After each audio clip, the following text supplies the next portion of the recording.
Hi guys, I'm excited that still from the last slot, a lot of you are here, and I see some familiar faces, which I'm very excited about as well. It's a pleasure to be here. I'm Alena, I'm co-founder and CEO of toern. I've been working quite a while in the fashion industry before I started my own company over 6 years. I've been working in sales mainly for brands like Tom Taylor, McCain, and Sanetta. You may know them. One thing which kind of bothered me was there was not enough innovation within the fashion industry, and I kind of was tired of the fashion industry as well, which turned me into going straight into startup. I scaled Flink with the founders, did it operational wise, and that was the thing which kind of like was the aha in my life. Wow, I can bring innovation myself into the fashion industry, and that's what led me to founding toern. So I'm going to talk to you about what we're doing with toern, but I'm also going to give you just expert insights on the return management today. Before I start doing that, I just want to quickly motivate you to at least raise your hands in terms of I want to know who the experts in the room are. So can you just quickly show your hands if your business-related work with returns? Just a quick heads up. 1, 2, 3, 4, 5, okay. Some. Who of you has ever ordered something online and returned it? Also, quick heads up. Okay, nice. For those who didn't raise your hand, congratulations, you're not part of the problem. But the fact is actually most of us are kind of part of the problem, or even that is the usual business of online shops. So I'm gonna guide you today through 5 main points. One is what the current return management is about. Second is market insights, what really impacts us as e-commerce brands or owners, and regulations which will come into place. Don't worry, it's not gonna be boring, I'm gonna keep that short. And I'm gonna give you more insights in consumer perspective, so what's gonna impact you in terms of consumers on your return management. Fourth point is definitely going to be so-called peer-to-peer, so what we're going to do and providing you with a potential solution. And lastly is going to be the coolest thing, consumer studies, which we're doing with the Technical University of Hamburg. So insights you don't know yet because they're not public. So I want you guys to walk out of the room later on and kind of raise your hand in the first draft, so being experts in the room. So let's kick it off. I'm gonna focus here today on the fashion industry again. Why?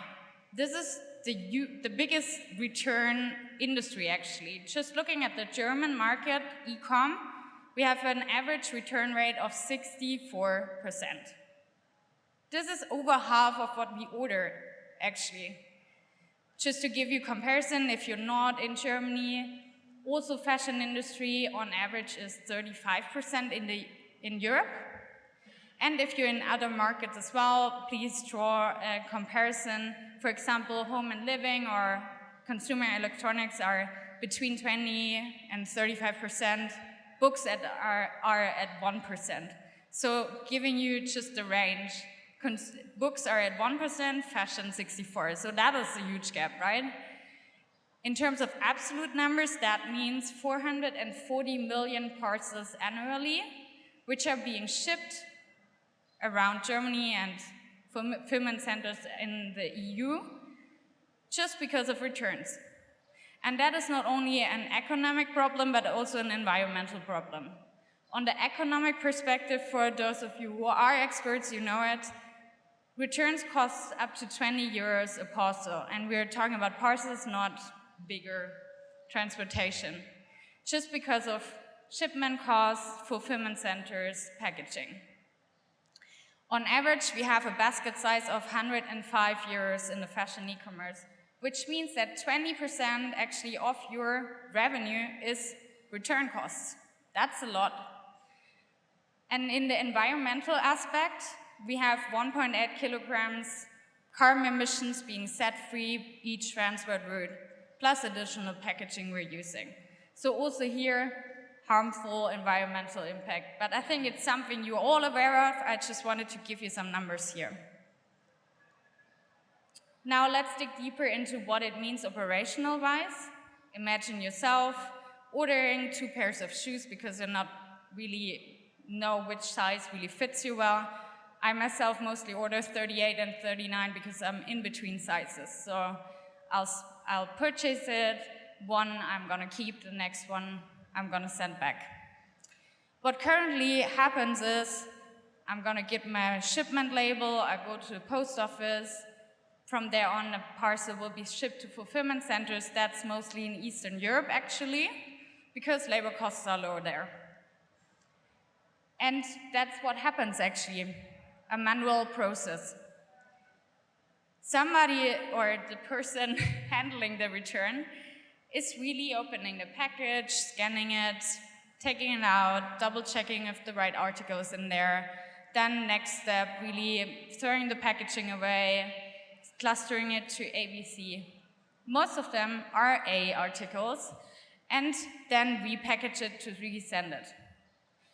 And the crucial number here is actually 98% in the fashion e-commerce of returns are in perfect condition and are going to be resent. So only 2% of waste or other markets, I would say. So 98% are perfect returns. We're going to resell them. We all as experts, I'm going to account all of you as experts, know that. Consumers mostly don't.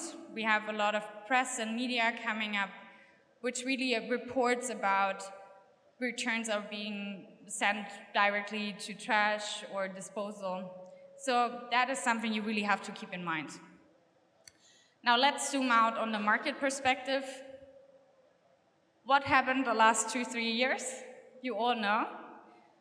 We lost a lot in revenue actually when we're in the e-commerce space. Why that? We had crisis. We had Asian players coming in, which lowered really the prices. We had less consumption due to inflation, and that all occurred to a lot of cost pressure. We lost on average 20% in revenues from 21 to 23. Some of you might be lucky and didn't face that, but most did on average. So that really means a lot of cost pressure is on the market, especially because there's tight margins as well. On the regulations part, we also see a shift. The last couple of years, we were focusing a lot on the Supply Chain Act. So data transparency in the supply chain, how do we produce our textiles, who produced our textiles, and so on.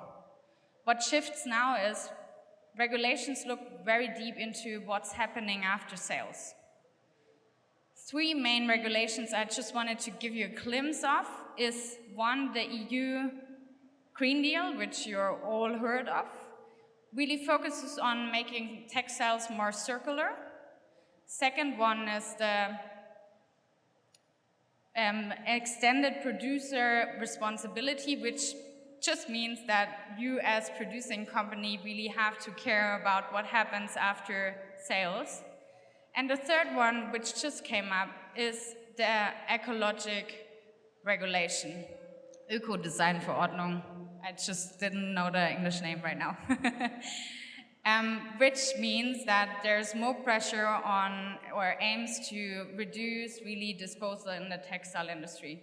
So you see that just came up the last couple of months or last years. And it's going to be more and more pressure on that as well. So it's really something we have to dig into. And I said I'm not going to tell you more about regulations here. So now you know the market environment, cost pressure, regulations. Third one is, what do consumers think about it? Maybe you heard the talk from Kilian from Referred earlier, Refurbed. The C2C market, the consumer-to-consumer market, and the e-commerce market is going to grow by 2026 by 42%. Insane. So meaning a lot of market share will be taken by e-commerce players. And if you're in D2C right now, just keep that in mind. The age group 40 to 29 said in a study from EBE24, you know it if you're German, says that this group, 20% of this group frequently purchases in e-commerce already. So it's really a group which will rise more and more. And again, by 2026, 42% growth. So again, we talked about cost pressure, regulations, consumer behavior shift. Now, what do you do about your return management now?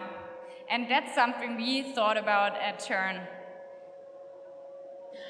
And that's why we provided a solution, or optional solution for you guys, to tackle all of those challenges. By analyzing each return when they're still at a consumer, at a returning customer, and be able to send returns peer-to-peer, which means C2C, which means they're going directly to the next consumer instead of going back to the warehouse. I'll give you more insights on how we do it one slide, the next slide. The cool thing about that is when we're tackling quality at a returning customer, we also have more data transparency about a return which is going to go to fulfillment center or to the next customer. And it's done through API integration, like you all know from, for example, payment solutions. That's how we do it. When I myself ordering my shoe in 38 and 39, I'm gonna send back 39 because it's not gonna fit. So I'm gonna register my return on the online shop where I purchased it. For example, a partner shop of us, which is called Sorba Shoes. I bought it there. I'm gonna register it there as used to. That is just a mobile view, but it's also on a website, definitely, because it's integrated through API. In that moment, we analyze the quality of the return based on the metadata we have. So we know the order number and the order input, we know the date when it's returned, we know the return reason, we know what is returned. An easy example, 38, 39, we know somebody just had an option, it's a sizing related to return and it's being shipped back the next day. Easy return. And that most accurately is a return which is in perfect condition, because it's just right on. We also have an option to use AI models, picture recognition tools, what we are implementing right now, which can analyze even more in detail the quality of the return. If it's in perfect condition, we push it directly to your online shop, which is the right picture, the PDP, and a new consumer can now purchase it on that PDP. And as you see, that is German right now, but it says either you can choose new full price or the returned article with a slowly discount and more sustainable. In that moment, that is just a few hours, when a new customer purchased the item, the returning customer receives the label, which is data private, and brings it to the post office, where it's going to be shipped to the next customer. The cool thing is you always have it in your brand environment because it's still within your online shop. You tackle all of the problems we faced before. You can reduce your costs, you meet sustainability goals, and you meet consumer consumption demand. And in numbers, this means really you can save 30% of your return costs. You save 1.8 kilograms carbon emissions per parcel and packaging waste. And you meet consumer demand in terms of C2C growth, as well as reduce your out-of-stock situations due to returned items, because they're directly in the shop again. And that sometimes takes up to a week when they're back in stock. So that is what we're doing with Toern and where we want to tackle really the market and give you additional benefits for your shop. And that being said, one last thing is what you maybe think about is do consumers really want it? And the answer is yes. We do a lot of market research because of that, because it's new, right? We are already doing C2C kind of in the return management. We just don't know it, consumers just don't know it. But that is something new in the market. So we're doing a lot of testing and consumer research.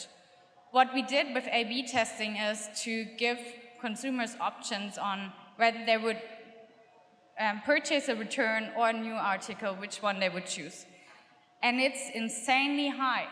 Over 60% in most of the studies really choose the returned item over the new item when they're getting, one, the communication about sustainability and resource-friendly behavior, and secondly, a slight discount. We're talking about 10%, €5, so not a lot. But the interesting fact here as well, why they chose it, they also told us. And it's not because of the discount, it's because they wanted to be more resource-friendly. One, for example, said, I don't want this article to end up in the garbage heap in the third country. So now you also understand what currently consumers really think about returns.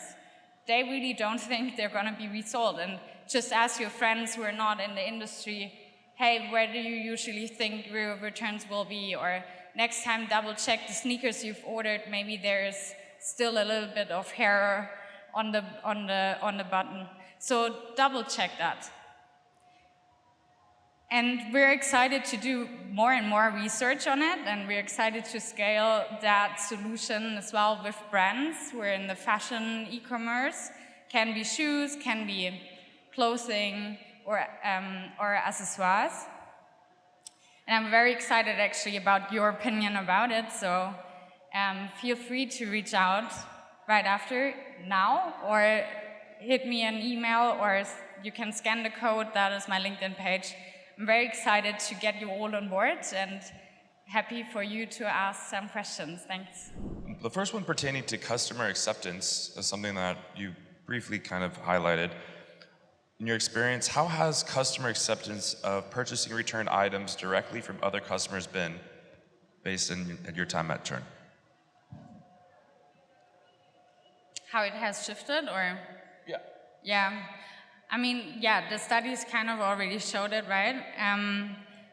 We see a lot of shift, especially in the young consumer group.